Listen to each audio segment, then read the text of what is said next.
Hello everyone, Namaste, and I hope you're doing well.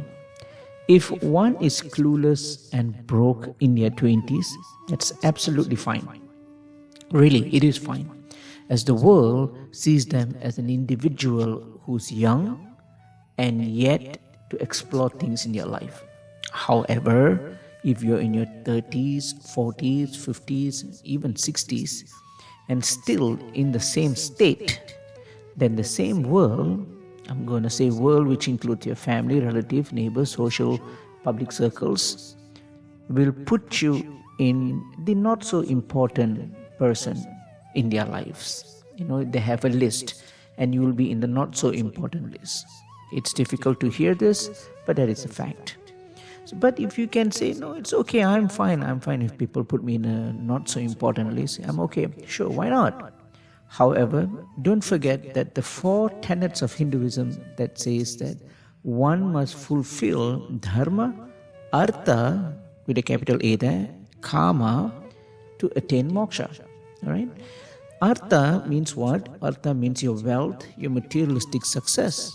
And there's no surprise why this was mentioned 3,000 to 4,000 years ago. Someone who wrote this knew that Artha or wealth or materialistic success is important, is as important as 3,000-4,000 years ago and as it is important right now. Right.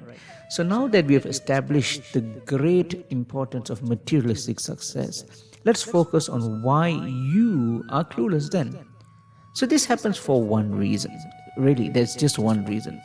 You are yet to sacrifice. Underline and bold that word, sacrifice, in your life. Yes, you're not ready to lose what's comfortable to get the optimum result that you wanted. If you want more money, what have you done about it? What's the sacrifice that you have done?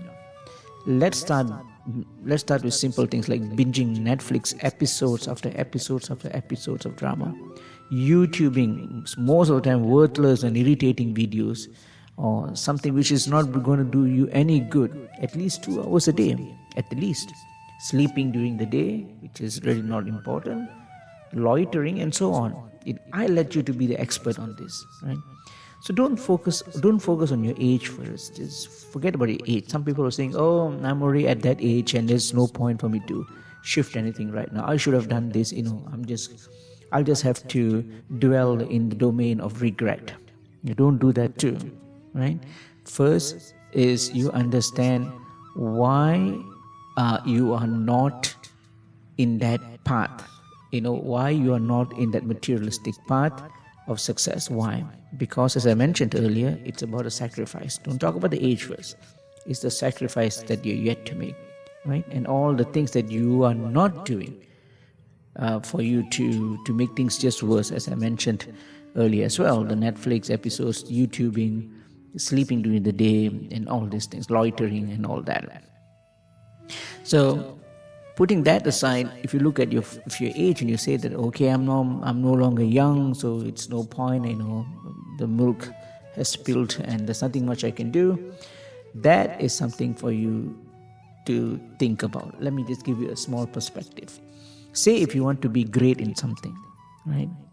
There's one rule for you to follow. The rule is called the 10,000 hours rule. What it simply means is that if you do something for 10,000 hours consecutively, you'll be great in that. So let me ask you, where does the age comes now? So does it really matter if you're in your 20s or 60s? No. What really matters is, have you put in that 10,000 hours? Alright, let's talk about astrologically. Now, in Jyotisha, there are a few things you need to see as why you have not yet to sacrifice this thing. Why you have not got the need to sacrifice. Some people knew this. Some people are just oblivious. They don't know that they need to sacrifice some things in their life in order for them to gain whatever they want. Right? Astrologically, you have to see the 6th and the 10th. The 6th is the house of service. It is aptly called as a Shatru Bhava, house of enemies. Of course, if you don't do your responsibilities and your service, then all the problems will haunt you. You will have debt collectors coming to your house. You have your family going against you because you're not paying the bills. You are not doing your responsibilities, right? Which is why you will gain enemies. Shatru, that's what they call it. And the 10th house, the house of karma. Karma can mean many things in different contexts, but in this context, karma means action, your actual actions, quite literally your actions. Check these two houses, the 6th and the 10th, see if you're afflicted or not. Check the positions of Venus and Jupiter. Venus and Jupiter, Shukra and Guru Bhagwan are both karakas for comforts. Right? If you are over comfortable with things, you would not change, you would not go into that path of sacrifice. You will never do that. So check Venus and Jupiter as well. More importantly is to check Mars, Mangal. Mangal is the tenacity for you to do things, right? Probably you have a debilitated Mars, or maybe Mars is in the 7th, which conforms with the Marana Karakas Sthana scheme. So these are some of the things that you can check. Now, once you have done the analysis, performing the right remedy, after pinpointing the affliction, I guarantee you, ladies and gentlemen, your life will prosper. Thank you for watching, and I'll talk to you soon. Namaste.